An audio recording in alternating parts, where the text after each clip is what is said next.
Hello. Hopefully you guys can hear me. Thanks for tuning in.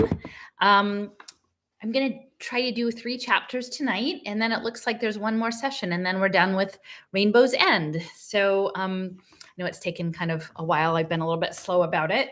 But just before we get started, I'll just do a revisit from the last section of chapters. I was reminding myself what had gone on. Essentially, in the last time that we read together, there was a chapter that was about the rabbit who was operating through the laptop, and he was sort of instructing Robert Gu and Mary, the grandfather and the granddaughter, to intervene in some of the biolab specimens.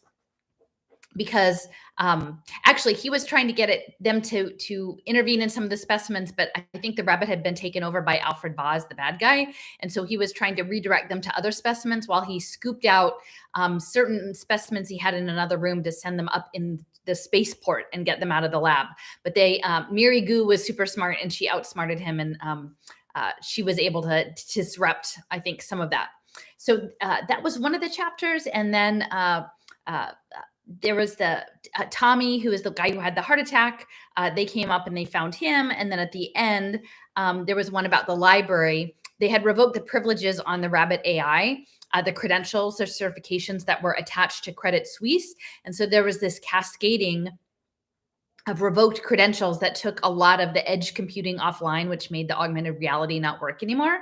And so at the very end, the library that had been sort of walking and animated with its like earthquake centers, like motion, like the networking behind that started to fail, and things started to go out of whack. And some of the big equipment that was used in this augmented reality sort of riot or engagement started to lose connectivity and act in bad ways. And so there was sort of this emergency at the end.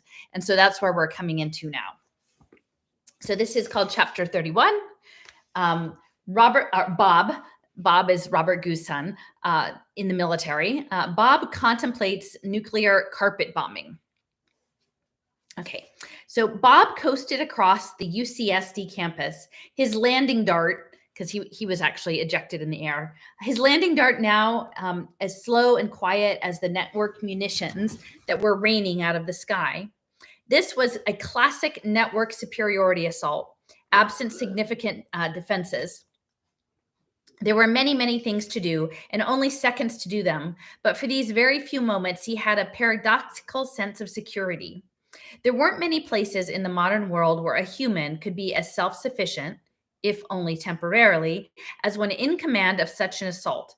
Bob Gu's expeditionary group had its own network, its own power supplies, its own sensors. Even if all his remote analysts were to disappear, his Marines would still be in business. At the moment, thousands of assault nodes were nestling into trees and bushes, fastening themselves to vehicles and ledges and the sides of buildings. Even before they touched down, they asserted primacy over what civilian network hardware still functioned.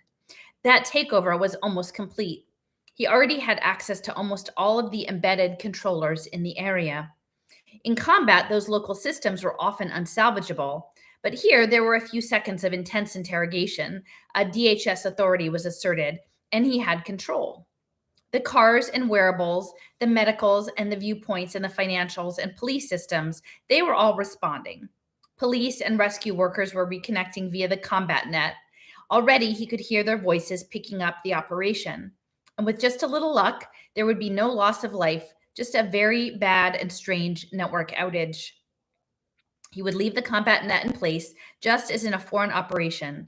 Over the coming days, it would be replaced, not by administrative forces, but by the gradual reassertion of the civil system. None of that was really important. The labs, have they responded? Yes, sir, came back Patrick Weston's reply.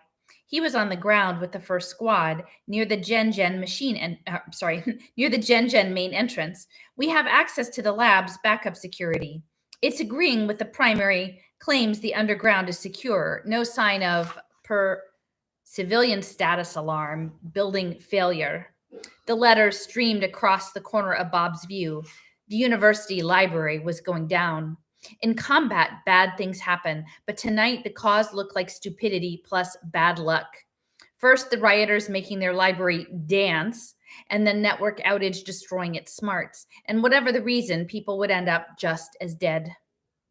Bob threw the program to his reserve squad, which just now was 400 meters up, coming down with assorted hardware, including the rescue lances.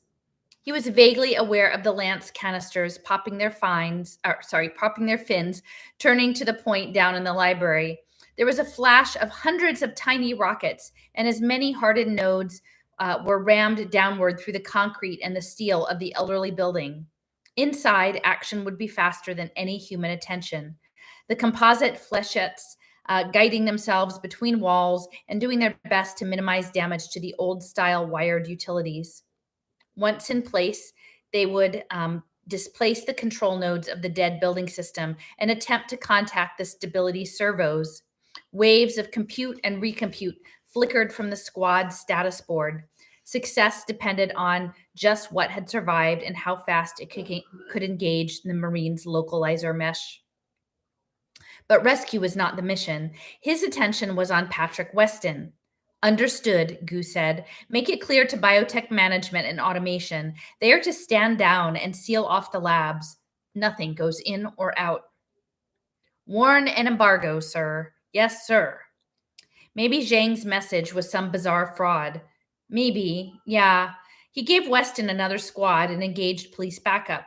CDC inspectors would be there from Denver in about 30 minutes, and then they could contemplate making a safe entrance into the labs. Bob glided in a silent arc around the south side of the campus. It was time to land himself and his third squad. Where? If this was an enemy action, there should be local honchos on the enemy side. And he popped up a suspects list. There was the usual population of foreign students. The interesting ones would be interviewed by the end of the evening. The library festivities had been almost a total surprise to the press, so why had that Bollywood contingent just happened to be in town and on site? Surely the Indo-European alliance wouldn't try anything really destructive. But the European CERT collapse seemed at the heart of the destruction here in San Diego. The analyst and Bob's own intuition put the Bollywood crew at the top of his interest list. He stalled his dart in a clearing among the ukes and crunched down on the litter of branches and dead leaves. The third squad dropped at 20-meter intervals east and west from his position. There were shouts and lights from up the hill toward the library. The building was still out of plumb, but stability servos were engaged, and if nothing else failed, it should maintain a standing state. Police vehicles had come alive. Direct loudspeakers were making calming announcements. If things worked out, they might even be able to disguise the fact that there had been a military response. Local public safety could pat itself on the back for heading off one of those rare but inevitable system glitches. Just ahead was the cluster of game and film people from Bollywood. They had already received a hold notice. None of them were attempting to leave. Just a few words with you, ladies and gentlemen. That's all we want. Jen said the labs were sealed tight, ready for the proper authorities. When, the CDC inspectors were ahead of schedule. Somehow they had gotten super ballistic transport.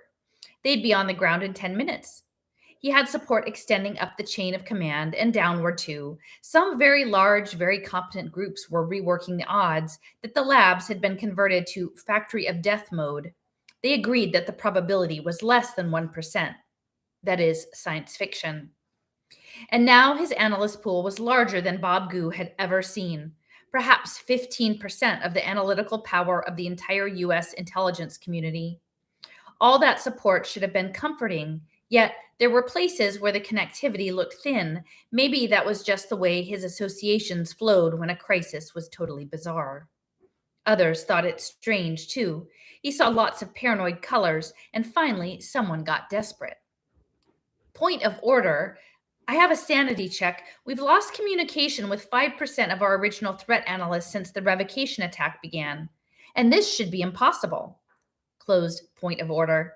All analysts were internal to the U.S. intelligence community. If Credit Suisse certificates were necessary for any of those participants to maintain connectivity, well, then there was at least a design failure, and maybe the enemy had been part of Bob's own support staff. Oh. There was an immediate counter-argument. Point of order. You're mistaking loss of connectivity for loss of trustability. Closed point order. Well, then parts of the analyst pool got jammed in the controversy. It was the kind of deadlock that only a miracle worker could quickly untangle. And Alice is off in some hospital ward. Another alarm flashed across the lower part of his vision. His combat network lay across campus now and did more than manage communication. Altogether, it was a 2,000-meter wide snooper scope. In its report, Gen's private UpX launcher has just gone hot. A counter showed 60 seconds till cargo boosted out of the labs. Even as USMC sensed the launch capacitor charging up, Gen's own network continued to assure the world that it was all safely sealed. Something was trying to get out of Gen. This is way too much like Asuncion.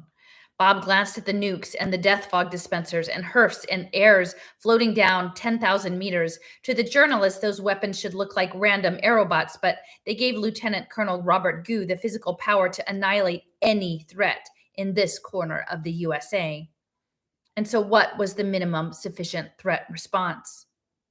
30 seconds till UpX launch. Chaos still reigned in the land of analysts. Verified contact with DoD DHS had been lost. Sometimes decisions come down to one poor slob on the ground. So that's chapter 31. So this is 32. The minimum sufficient response. Moose Makog, the stranger's PDF said that MUS was short for mus musculus, mice. The mouse arrays stretched away into the dark. If anything, the place seemed even bigger than it had the first time Robert had been there. So, where to go? Mary hesitated only a second and then ran in the direction of the loudest noises. They trotted down 2 aisles and over one. Yes, here was a cabinet with doors wide open. Pneumos were delivering white cylinders into the crystal forest on top. Mary skidded to a stop in front of the open doors. Inside the cabinet were glassy racks. It was like some kind of old-time snack dispenser. The slots behind the glass were a silvery honeycomb, hundreds of perfect hexagonal cells. Hundreds of tiny faces looked out of the cabinet, tiny faces with tiny pink eyes on tiny furry white heads. A high-pitched chittering came through the glass. They can't move. They're wedged in so tight, said Mary. Their rear ends must be plugged into little... And she paused, perhaps looking back at the background of her local cache. Little sucking diapers? For a little girl who had no interest in pets, there was a strange sadness in her voice.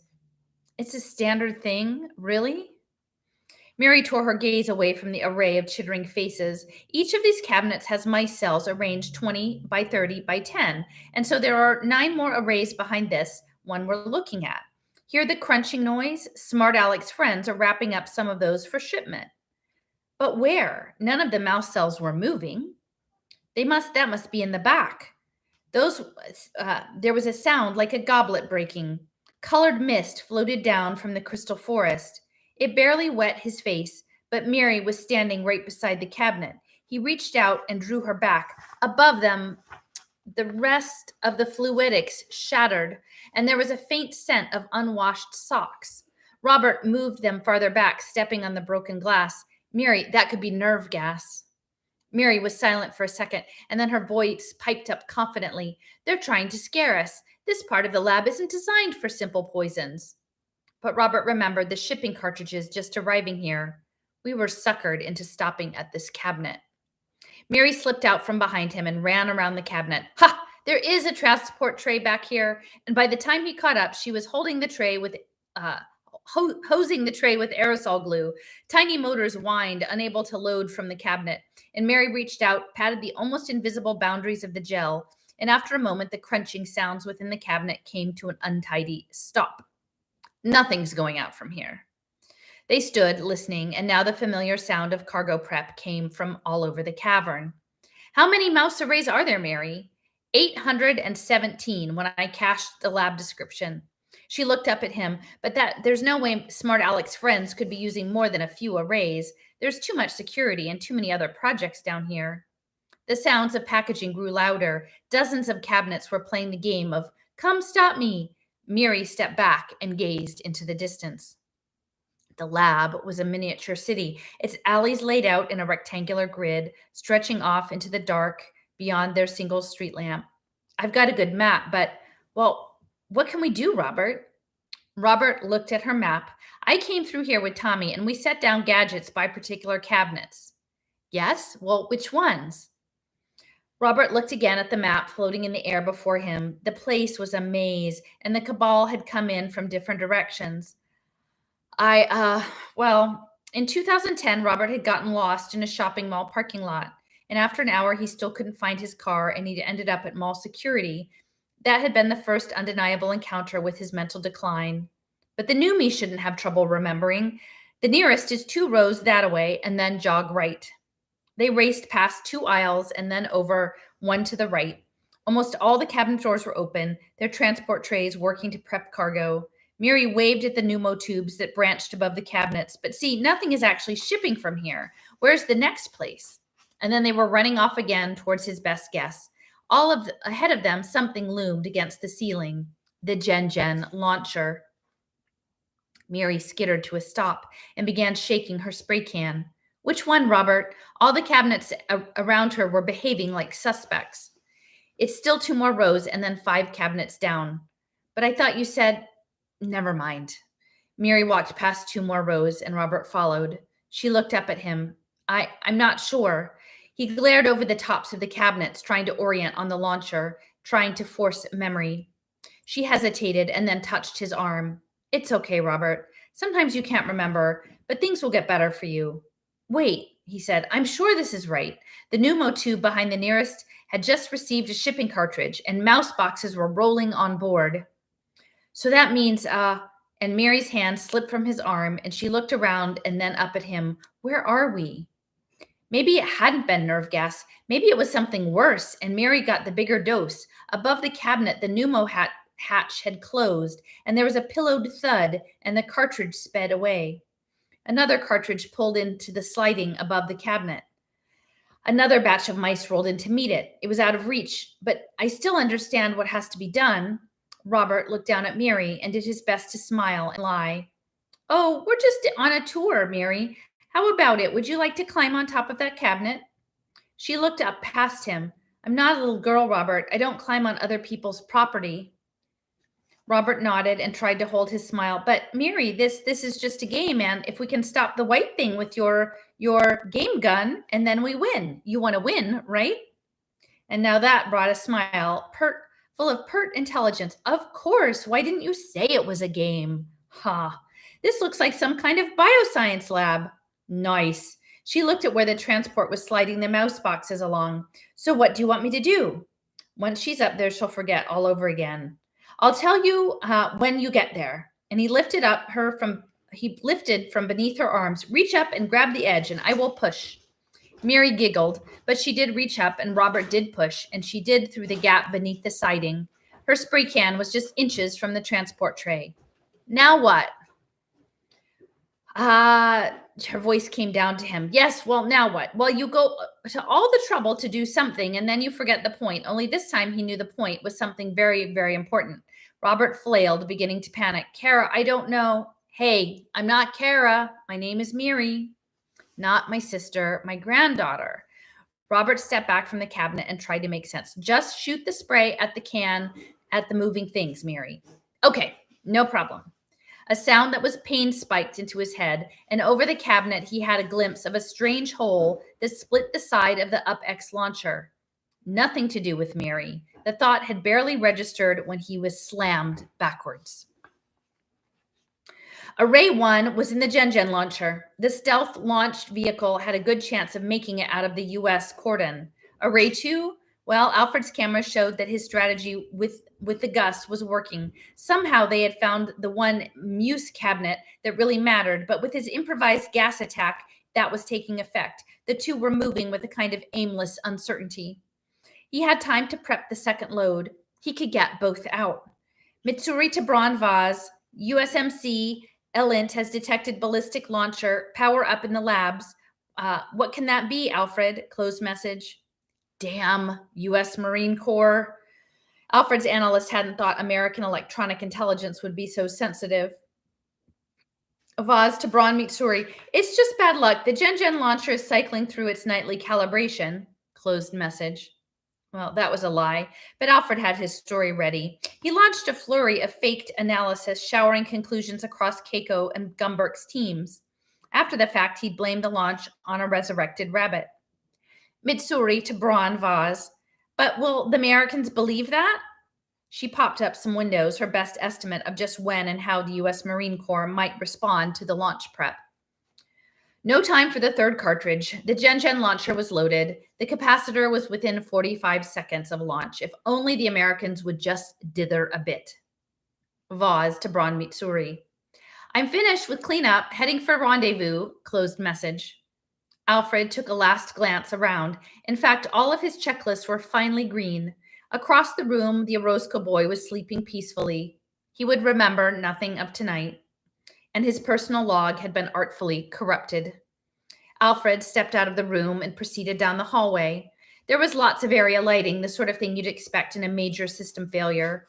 The Marines had finally detected his network. They had killed his stealth aerobot. He still had contact with a half dozen mobiles scattered in the brush to the north. They were hunkered low, mainly trying to be very quiet and still maintain a net. The American assault grid was sweeping the area and destroying them one by one. The U.S. Marine Corps mechs drifted down like a kind of black snow, unnoticed by the crowds, invisible to his robots. They only came in at the last instant before their destruction. He came out of the stairway onto the first floor. Ahead was the main entrance. 5 seconds till UpX launch. He could imagine the chaos on the American side, losing their top analyst right at the crisis point. This was sniper warfare brought into modern times, and 3 more seconds delay would. His mil-spec contacts lost transparency, and he felt a flash of heat on his face. Alfred dived for the floor, and when the shock hit, the building swayed, barely stable in its uncommunicating configuration. He lay still for a moment, watching. That had been a high-energy infrared laser punching straight through the roof of the Gen lab, some 2,000 meters away. He had a single direct view, a glimpse of trees silhouetted against a pearly glow, a rising cloud of steam and fog. Part of the haze was zapped vegetation. Most was damage suppression mist, designed to soak up the knife edges of reflected death. The Americans had fired 30 times in less than a second. Glints from those blasts would have splattered kilometers in all directions, invisible to the naked eye, but potentially blinding and blistering to those same eyes. A second viewpoint came online. The target hillside looked like a miniature Mauna Loa, a river of flowing rock that slumped down in the hillside. Flashes of light marked the ongoing work of thermal flechettes. Thunder pounded. So the American response had been prompt and decisive, cauterizing and sealing the launcher area with minimum collateral damage. And all my dreams are ashes.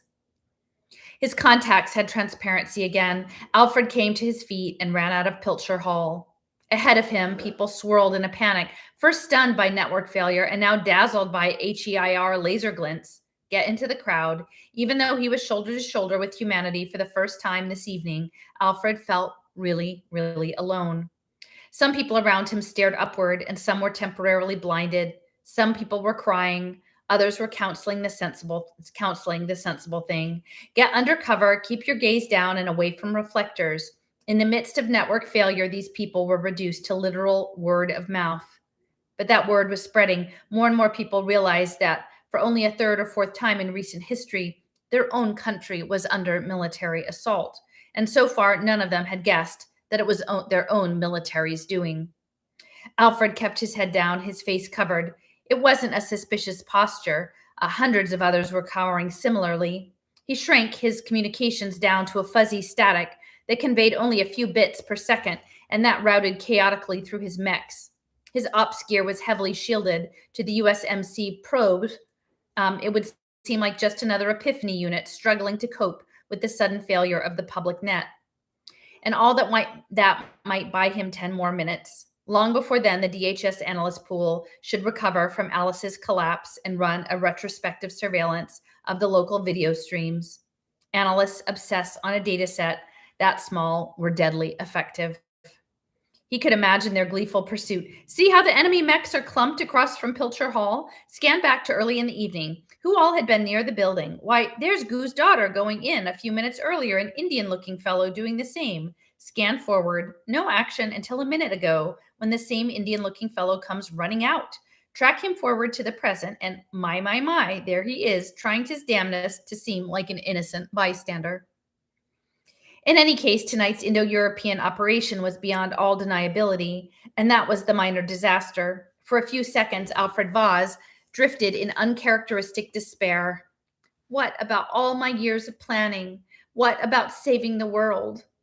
He had heard enough to know that Rabbit's accusations were in the PDF sent to the Parker laptop.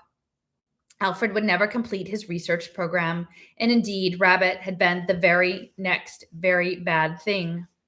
The carrot greens in Mumbai had made the point, but I willingly ignored the evidence, so hoping I was to win with my plan. And yet, what of Rabbit now? Quite possibly, its substantive evidence was indecipherable garbage. Conceivably, the minds behind Rabbit were reduced to ignorance. And then maybe, with all my leverage at external intelligence, I can survive to try again. Alfred moved back to the edge of the crowd and consciously reached out to his network. He'd lost his link into the labs. For half a minute, there was nothing except a deadly snick and snack that sounded privately in his ears, marking the steady extermination of his little army. There, a route through his surviving devices back into Pilcher Hall. Tiny windows popped up, and he found a viewpoint, a single lab camera that had survived the HIER attack, and looked down upon the Moose array cabinet. The camera had suffered glitter damage, swaths of stuck pixels, but he could see enough. Collateral damage would be your friends. There might be nothing here to prove Rabbit's accusations. The blast from the Americans' attack on the launcher had knocked over his very special cabinet. The last group of mice had fallen along with it. And best of all, the Yanks' thermal bombs had flooded the area around the launcher with molten overburden. The lava had closed off the hole created by the attack just as it intended, but it had not stopped there. The glowing tarry tide had pushed out along the aisles and piled up almost 2 meters deep in places. Its farthest extent lapped the fallen cabinet and covered all but a corner of that final batch of mouse boxes. There was no sign of the goose. There were no sign of the goose. Before the laser attack, they had been standing just beyond the current destruction. If he'd had more viewpoints, he might have tracked them down, but would that matter? Their jumbled memories were still a threat, but that was now somewhat beyond his control. And suddenly, Alfred realized he was smiling. Strange how in the midst of disaster he could be pleased that his two most persistent antagonists, not counting Rabbit, may he burn in hell, had probably survived.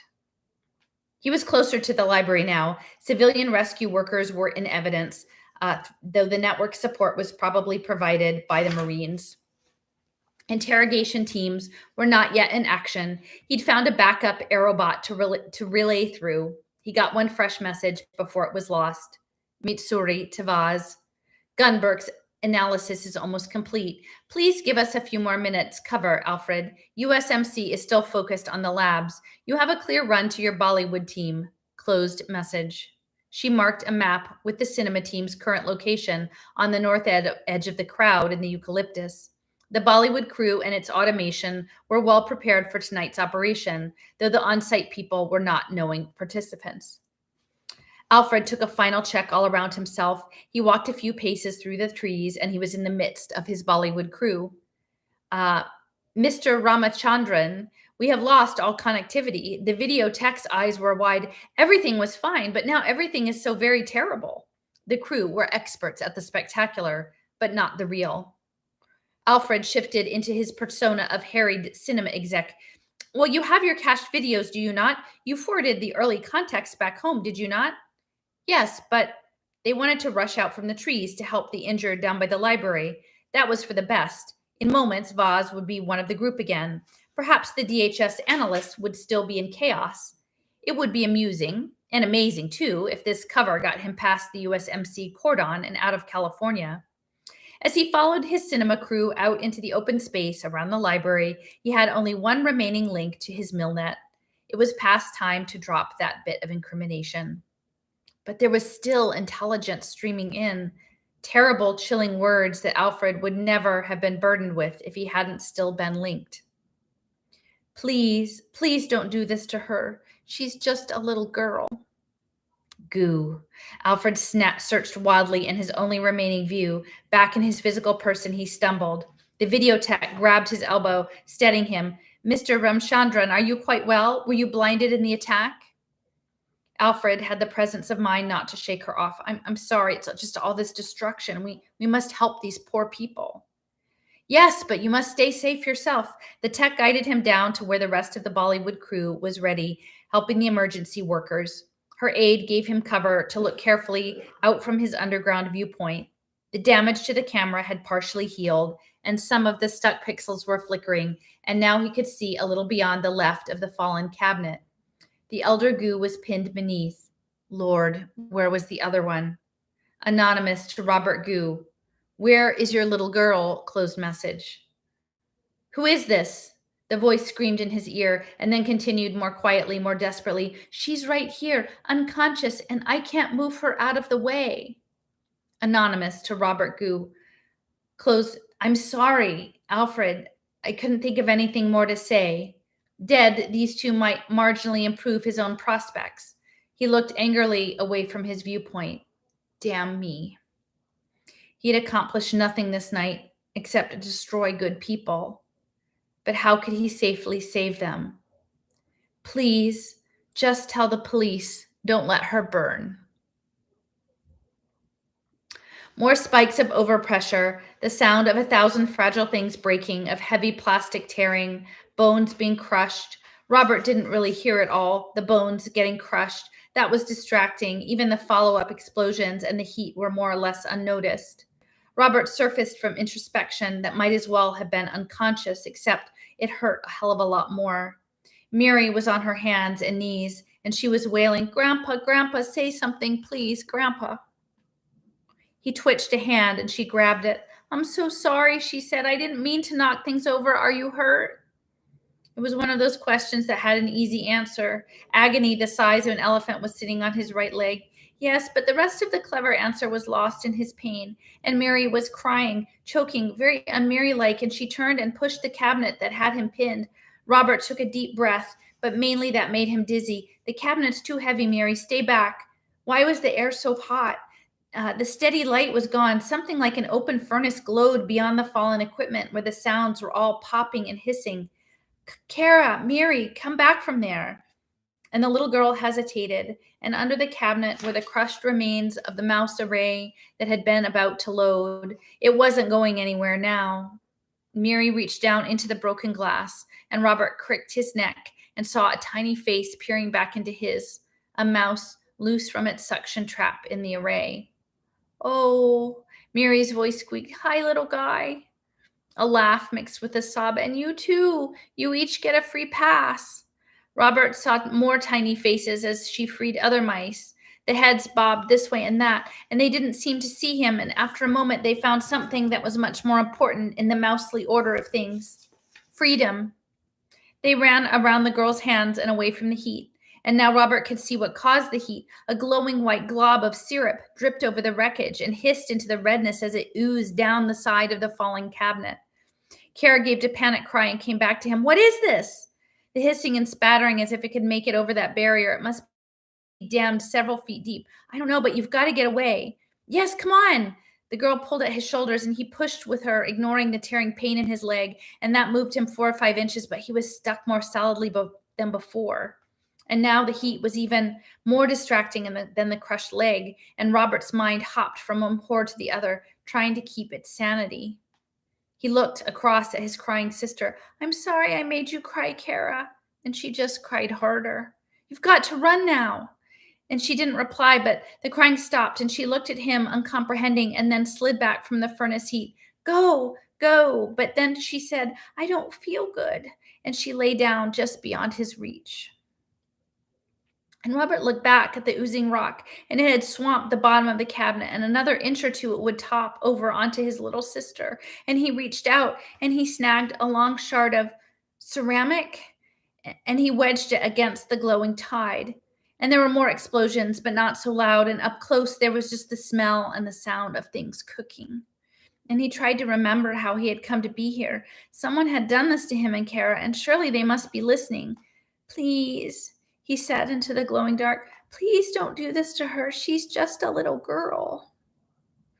No reply, just the terrible sounds and the pain.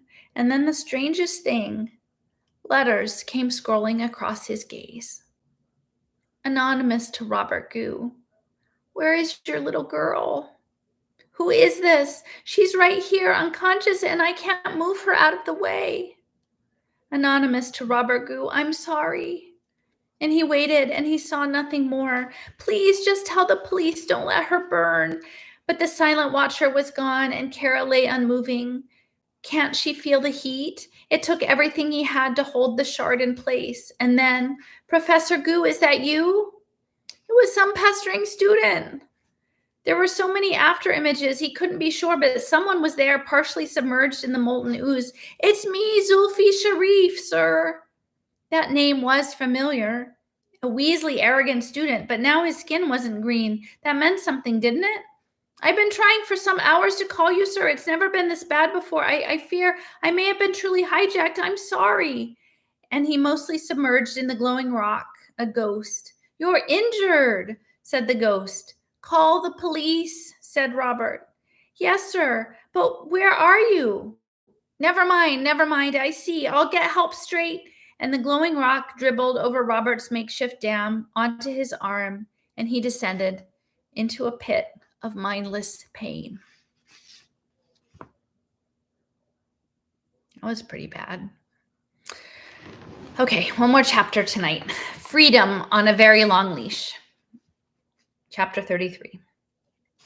The new annex to Crick's clinic was less than 5 years old, but the spirit of the place was straight out of the last century, when hospitals were great imposing places where people had to go for a chance at survival. There was still some need for such places. The most extreme intensive care units were not something you could pack into a first aid box and sell to home users. And of course, there were always tragic cases of incurable, debilitating diseases. Some small portion of humanity might always end up in extended care nursing homes.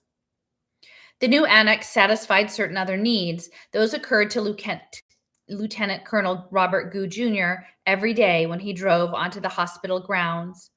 Every day since the debacle at UCSD, he would pull into the Crick's traffic circle, get out, and look down along the cliffs and beaches towards La Jolla. The clinic was just a short hike up the hill from some of the most fashionable resort properties in the world. Just a few miles inland were the biotech labs that ringed UCSD, perhaps the most prestigious source of medical magic in the world. Of course, those labs could have been on the other side of the world for all their location made any real difference. But psychologically and traditionally, this joint nearness to resort luxury and magical cure was a lure for the very richest of the very ill. Bob Goo's wife, daughter, and father were not stuck here because they were rich. Once you walked past the imposing and totally real main entrance, you had privacy. And in this case, the privacy was a combination of the clinic's basic design and the fact that Uncle Sam had taken a special interest in certain patients. What better place to keep sensitive cases hidden from contact than in a resort hospital? The press flitted around beyond the walls and speculated without having grounds for civil liberties complaints. It could be a very good cover. Bob hesitated just outside the main entrance. Oh, Alice. For years he had lived in fear that JITT would take her. And for years he and she had fought about the limits of duty and honor and the meaning of Chicago. And now the long imagined worst had happened, and he found himself quite unprepared. He visited her every day.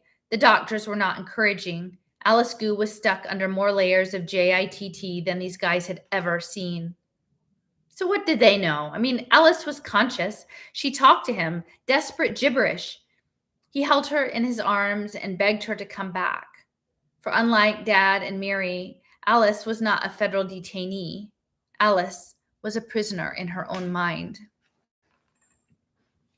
Today, Bob had an official assignment at Crick's. The last of the detainee interrogations, and that is the last of the debriefings, were complete. And Dad was scheduled to be awake by noon, and Mary an hour later. Bob could spend some time with them in the virtual company of Eve Mallory, a DHS officer who fronted for the investigation teams. At 1200 hours, Bob was standing in front of a very old-fashioned looking wooden door. By now, he knew such things were never faked at Crick's, and he'd have to turn the knob if he wanted to go in. Eve to Bob. We're especially interested in this interview, Colonel, but keep it short. Stick to the points in our memo. Closed message. Bob nodded. For a moment, he didn't know who he was most angry at, his father or the jerks from DHS. He contented himself with pulling the door open without knocking and stepping abruptly into the hospital suite. Robert Gu was pacing the windowless room like a caged teenager. You'd never guess that he'd recently had one leg crushed and the other fractured, and the docs were good at fixing that kind of thing. And as for the rest, well, his burns were hidden by medical pajamas. The old man's gaze snapped up at Bob as Bob came into the room, but his words were more desperate than angry. Son, is Mary okay? Eve to Bob. Speak up, Colonel. You can tell him everything about your daughter. Close message. Mary's fine, Dad. He waved at the plush chairs by the table at the side of the suite, but the old man just kept bouncing around the room. Thank God, thank God. The last I remember was the heat and the lava crawling toward her. And he looked down at his pajamas and then suddenly seemed very distracted by what he saw. You're at Crick's in La Jolla, Dad. Mary wasn't hurt in the fire. Your left arm was pretty much destroyed. The flesh had burned it down to the bone, in places burned all the way through the lower forearm. Robert Sr. touched the loose sleeve. Yeah, the doctors told me. He turned and dropped into one of the chairs. That's about all they've told me. You're sure Mary's okay? You're sure? You saw her? The old man never behaved like this. There was a strain around his eyes, or maybe he's just reacting to the look on my face. Bob sat down across from his father. I've seen her. I'll be talking to her later this afternoon. Her worst problem is some mental confusion about what happened back in the labs. Oh. Then more softly, oh. He sat mulling the news when he was and then he was fidgeting again. How long have I been out? I mean, there's so much you need to know, Bob. Maybe you should get some of your law enforcement buddies in here. Eve to Bob. So he doesn't remember the debrief. I didn't think we were that good. There's no need, Dad. There may be follow-up questioning about your particular points, but we've dredged up all the dirty little secrets. You've been under interrogation for several days. His father's eyes widened slightly. After a moment, he gave a nod. Yeah, all those weird dreams. So that means you know about my own problems? Yes. Robert looked away. There are strange bad guys out there, Bob. The mysterious stranger, the one who hijacked Zulfi Sharif, he was on my case all the time. I've never known anyone who could manipulate me as he did. Can you imagine someone riding on your shoulder all the time, telling you what to do? Eve to Bob. Just as well we not follow up on the rabbit. Close message. Bob nodded. Rabbit. Yeah, that was the name they had pried out of the Indo-Europeans. Might be something new under the sun. Rabbit had compromised the SHE, scenario building within the DHS, and U.S. Marine Corps had actually been in support of Rabbit. The Indians and the Europeans and the Japanese had a lot to answer for, but Rabbit scam might never have been detected if they hadn't launched the revocation attack against the creature. But how had Rabbit managed its trick, and what else could it do? Those were burning questions, but not ones to discuss with your traitorous father. We're taking care of the loose ends, Dad. Meantime, you have results and consequences to catch up on. Yes, consequences. Robert's right hand played nervously with the chair's fine upholstery. Prison? The words came out softly, almost like a request. Eve to Bob, a closed message. No way, we want this guy running loose. No jail time, Dad. Officially, you and your pals were part of a campus demonstration that got wildly out of hand.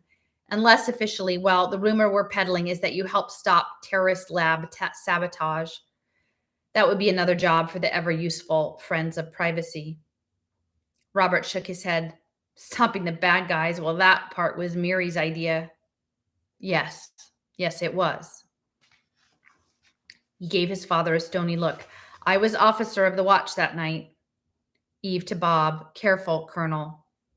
But the warning was empty. The interrogation strategist had agreed that Robert should learn part of this. The only problem was how to tell Dad without putting a fist into his face. Here in San Diego? Bob nodded. For Conus Southwest, but all our action was here. Alice was my top analyst that night. He hesitated, trying to hold down his rage. Did you ever guess that it was Alice who kept me from booting your ass out of the house? And he swept his hand through his unruly hair. Well, she always seems so remote. Do you know what JITT stick is, Dad? An abrupt nod. Yes, Carlo Rivera gets stuck in Chinese. Is he okay? The old man looked up at his face and turned ashen. Alice? Alice collapsed right in the middle of your adventure. We have good evidence that Eve to Bob. No details, please. Bob continued with barely a hesitation. She's still stuck. Bob, I never meant any harm. I was just so desperate, and maybe I set her up. And he looked into Bob's eyes and then away. We know, Dad. It came out in your debrief. And yes, you did set her up. DHS has investigated the Goo home and personal logs as much as they had anything at UCSD, and they even had pictures of the bot that Dad had used in the front bathroom. But we still don't know exactly what it did. India and Japan and Europe blamed Rabbit, and Rabbit had been reduced to rumors and unreadable chunks of stale cash. Eve to Bob, hey, we'll figure it out. A network attack on a bioprepped victim. I mean, that's a technology that's way too interesting to ignore. Dad's head was bowed. I'm sorry. I'm so sorry. Bob stood up abruptly. It was something of an achievement that his voice came out calm and steady. You'll be out of here later today, and meantime, we've got something to wear and catch up where we'll get something to wear and catch up with the outside world. And for a while, you'll still live with us in Fallbrook. We want you to take up right where you left off, and I will tell Miri about Alice. Bob, it won't work. Miri could never forgive me. Well, that's probably true, but she's going to get the abbreviated version. And after all, your part in the attack on Alice is circumstantial, and it's hidden behind security that even Mary Goo is unlikely to penetrate. I strongly suggest that you don't spell things out for her. And so Lieutenant Colonel Goo, Robert Goo Jr., had performed the duty that he had been assigned here, and now he could get out. And he walked across the room, reached for the door, and something made him turn and look back. Robert Goo Sr. was watching with anguish in his eyes. It was a look Bob had seen before on other faces. There had been times over the years when youngsters in his command had fucked totally up. Young people get desperate. Young people do terrible, foolish, selfish things, and sometimes with terrible consequences. This is my old man. There was no desperation, no inexperience that could excuse him. And yet, Bob had watched the CDC team's video as they followed Sharif's direction down to the labs, and he had seen his father and daughter lying on the floor just beyond the UpX crater. And he had seen the way Robert's arm was extended and how it damned the curdling stone just inches from Mary's face. And so despite the old man's monstrous fuck up, there was still something left to say. Thanks for saving her, Dad.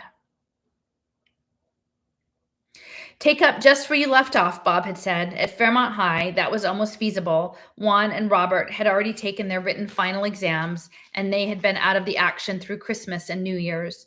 And now they were back and just in time for what most students considered the scariest part of the semester, the parents' night demonstration of their team projects. Problems of life and death and horrid guilt devolved into worrying about making a fool of oneself in front of some children and their parents. Amazingly, Juan Orozco was still talking to him. Juan didn't know quite what had happened at UCSD. His memories had been gutted even more systematically than Miri's. And now he was piecing things together from the news, trying his best to separate the truth from friends of privacy lies. I don't remember anything after Miri and I got to the campus, and the police are still holding what I wore, and I can't even see the last few minutes of my diary. The kid waved his arms with the same desperation Robert had seen in the first day they had met. Robert patted his shoulder. They still have Mary's logs too. I know, I asked her. Tears welled up in the boy's eyes. She doesn't remember either, and we were getting to be friends, Robert. We wouldn't have gone after you together if she didn't trust me. Sure. Well, now she treats me like when we first met, pushing me away. She thinks I must have chickened out, and that's why she had to find you by herself. And maybe I was a chicken. I don't remember. Lena to Juan and Zoo. Give her some time, Juan. Mary's distracted by what's happened, especially to her mother, and I think she blames herself for that, and maybe all of us. I know you wouldn't chicken out. Closed message. Lena to Zoo. But why is he asking the SOB for comfort is beyond me. Closed message. Juan looked away from Robert for a moment and gradually seemed to get himself back together. Robert gave the boy an awkward pat on the back. Comforting others was definitely not part of his former resume. She'll come around, Juan. She didn't call you a coward when we were underground. She was very worried about you. Just give her some time. He cast around for some distraction. Meantime, do you want to waste all the work we put in this semester? What about the kids in Boston and down south? We have to catch up on our demo preparation. Lena to Zhu. Can you believe this jerk? All he wants to do is trick some more help out of the boy. Closed message. Robert's attempt at humor was feeble, but Juan looked up at Robert and gave a creditable smile. Yeah, gotta keep track of the important things. And Bob and Mary didn't come to Fairmont High for the vocational track demos. At least they weren't physically visible, and Robert could tell Juan Orozco was searching hard. Mary's at Crick's clinic tonight, Juan. Her mother should be coming home from the hospital. Bob had seemed just as happy that Robert had another commitment this evening. The boy brightened. But maybe she'll peek in here, right? In fact, this was a rather big deal for Fairmont, but not for good reasons. The popular press had built an enormous pile of speculation around the events at UCSD, and the Friends of Privacy lies surrounded and embedded those speculations in conspiracies unending. The rumors contaminated everything and everyone associated with that night. Robert had dredged the public record, first to try to discover what had happened to him that night under UCSD, and then to see what people thought had happened. And Robert and the cabal showed up in most of the theories, often as the picaresque heroes Bob had mentioned. But there were other theories. Robert had never heard of Timothy Hugh, but then there were journalists who claimed that Hugh and Robert had engineered everything that happened in the riot and underground. Robert had become very good at blocking paparazzi mail, but the notoriety was blowing over. His ratings were declining with a half-life of about 5 days. Nevertheless, he spent a lot of time at Fairmont High, where the school rules banned the most intrusive visibles. Tonight, at the demos, the ban was in force. The bleachers were jammed with ticketed visitors, families of students and their guests, including virtual presents. Most of these people had no interest in Robert Gu, but if you looked at the network stats, a lot of people were invisibly watching. The vocational program was not the gem of Fairmont High. Most of these kids could not master the latest cutting-edge applications, and most of the retread students were even less competent. But on the other hand, Chumlig had asserted in some unguarded moments that parents preferred vocational demos, mainly because they made more sense to them than what the other children were doing. Teams were duos and trios, but they were allowed to use solutions dredged from all over the world. Demo night didn't begin until after sunset, so meshing overlays with reality would be relatively easy. Chumlig would have given the regular students such a crutch. Those demos lasted 2 days and would not begin until a week after the vocational track students had done their best. That was a kindly interval, a week for the vocational students to bask in their achievements. Tonight, the audience sat on the west side of the soccer field, leaving the east free for whatever grandiose imagery might be created. Robert sat with Juan Orozco right down the sidelines with older performers. They knew the order of their performance. Their private views hung little signs over the field showing how much time remained in the current demo and who was up next. There had been no democratic choosing of performance order. Louise Chumlig and the other teachers had their own ideas, and they ruled. Robert smiled to himself. In this, his old people sense hadn't deserted him. Even without knowing the details of each project, he knew who had a strong project and who did not. He knew who was the most frightened of getting out in public and in person, and so did Chumlig. Her play order was an orchestration, exercising each kid to his or her own limits.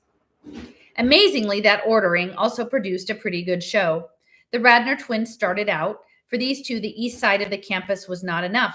They had some kind of wacky suspension bridge. It looked like Firth and Forth Railway Bridge, but scaled up, that put down steel caissons on either side of the bleachers and then climbed higher and higher into the northeast until it broke into the departing daylight. Seconds passed, and the construction reappeared out of the southwest, their 19th century masterpiece making a virtual orbit of the Earth. The climax was the roaring passage of vast steam-powered trains across the sky. The bleachers shook with the apparent power of locomotives. "Hey," said Juan, and gave Robert a nudge. "That's new. They must have figured out some of that building maintenance in the building maintenance protocols. If the Radners had not been targeted by the library riot rumor mill before, they were now."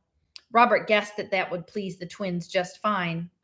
Most of the demos were arty visual things, but there were also students who had built gadgets. Doris Shea and Mahood Kwan had built a ground effect vehicle that could walk up the steps of the bleachers. They tipped it over the top, and then there was an explosion of sound, and then it touched down without breaking anything. Juan stood up from his place at the bottom of the bleachers to turn and watch with his own eyes. He cheered Shea and Kwan and then plunkered down himself. "Wow, a ground effect parachute. I bet Chumlig doesn't give him more than a B." His voice rose into a standard Louise Chumlig imitation. "What you did was scarcely more than an off-the-shelf engineering." But he was still grinning. They both knew that a B was way better than what most of the image plays were going to get. There were even kids who tried for the cutting-edge projects that seemed a little like what Miri and her friends did. There were 2 new materials demos, an extreme elastic band, and some kind of water filter. The elastic was not spectacular until you realized there was no trick imagery. 2 boys that Robert hardly knew did the demo. They stood 20 feet apart, swinging a large doll between them. The mannequin was suspended from a strand of their magical glop. And the strand wasn't simply a strong composite. Somehow the boys could change its physical characteristics by the way they squeezed the ends. Sometimes it behaved like a giant spring, whipping the doll back to the center line. And other times it stretched like taffy, and they swung the dummy in wide arcs, and their demo got the biggest cheers of all. On the other hand, the water filter demo was just a magnified image of a garden hose feeding into a filter. And above them, the students had floated an enormous graphic that showed just how their programmable zeolite could search for user-specified impurities. There were no sound effects, and the graphics were slow-moving and crude, and Robert looked into the sky and then back at the girls. "They're going to get an A, aren't they?" Juan rocked back on his elbows, and he was smiling, but enviously. "Yeah, it's the sort of thing Chumlig likes." And then his basic honesty forced him to add, "Lisa and Sandy never bothered to polish their graphics, but I heard they got a buyer for that water filter, and I bet they're the only vocational kids who make real money off of their demo." "We're next, kiddo," said Robert. The only evidence that Juan understood was the way his gaze fixed on their private clock. Zoo to Juan, "You'll do fine, Juan." Juan to Zoo, "Is Mary watching?" Closed message. Juan and Robert were the last, the only part of the schedule that was really beyond Chublig's control. That had not been due to any Juan-Robert cleverness. It had been a consequence of the fact that their demo involved outside groups who had their own scheduling problems. Juan hesitated a second more, and then he was running out onto the soccer field, waving up a phantom stage parallel and facing the bleachers. Their performers filed in from both sides of the stage, the imagery subdued, with no impossibilities. These were real people and real musical instruments, as Juan's magnified voice explained to the audience. "Hello, hello, hello!" Juan was a huckster, enthusiastic, and to Robert's ears, clearly panicked out of his mind. Robert could have handled the MC role, or they could have recorded this spiel, or maybe they could have had Juan lip sync it, but that was just another way to lose points with Chumlig. So Juan had made do with his live, cracking voice and words that came out with awkward pauses and forced bravado. "Ladies and gentlemen, meet the Orchestra of the Americas, created especially for you this evening from the Charles River High School Orchestra and Chorus. CheapNet live from Boston, and," he waved to his left, "Gimnasio Clásico del Magallanes, also CheapNet live, but from Punta Arenas, Chile." Both sides of the stage were full now. 200 teenagers in school uniforms of red on the north and checkered green on the south, students who had their own far cooperation requirements to satisfy. And although they comprised parts of 2 choruses and 2 orchestras, 7,000 miles apart, with only CheapNet in between them, persuading them to try this scheme had been a miracle in itself. Success would look mundane to outsiders, and yet failure was a real possibility. Well, things didn't go too badly in rehearsal.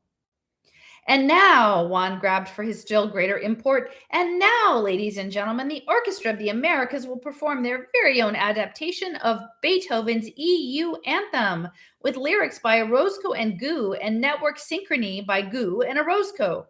He gave a hammy bow and ran back to the sidelines to sit by Robert. Sweat was streaming down his face, and he looked pale. "You did good, kid," said Robert. Juan just nodded, shaking, and the hybrid orchestra began to play. And now it was up to these kids and Robert's jitter algorithm. The sound of cellos and basses from the young musicians in Boston and from the other end of the world, the kids' adaptation had a faster beat than the usual EU style. And every note came across hundreds of hops of randomly changing networkery with delays that could vary by several hundred milliseconds. There was the same synchronization problem that had made Winnie's choir at the library such a noisy affair. Juan's lyrics climbed up, the chorus from the north singing his English version, and the one from the south his Spanish, and their student collaborators had created a flexible work with its own conductor interface that helped some. Plus, they were surprisingly good musicians and singers. The performance still needed the magic of the adaptive delays that Robert's scheme injected into the transmissions. Well, okay, and maybe also the far deeper magic that was Beethoven's. Robert listened. His contribution was not perfect. In fact, this was worse than rehearsals. Too many people were watching, and too suddenly. He'd been afraid that might happen. The problem was not bandwidth. He glanced at the variance plot he had put in his private view. It showed the presence of several million people suddenly observing, grabbing resources so fast they confused his poor little prediction program and changed the nature of what was observed. And yet the sync survived. The hybrid did not fragment. 10 seconds to go. The performance hit some slightly ragged crescendos, and then, by some miracle, everything came together for the last 2 seconds. Juan's lyrics ended, and the central melody swept into silence. The joint orchestra chorus looked out at the audience. They were smiling, some perhaps a little embarrassed, but they had brought it all off.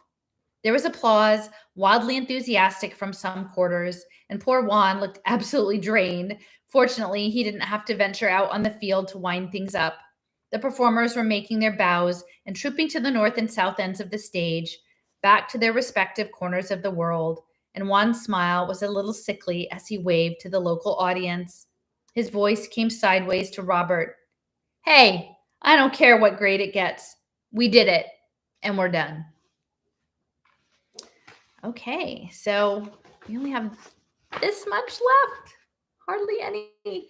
So we're going to do another, it'll probably end up being less than an hour sometime later this week, so keep an eye out. But anyway, thanks for joining us tonight. Good night, everybody.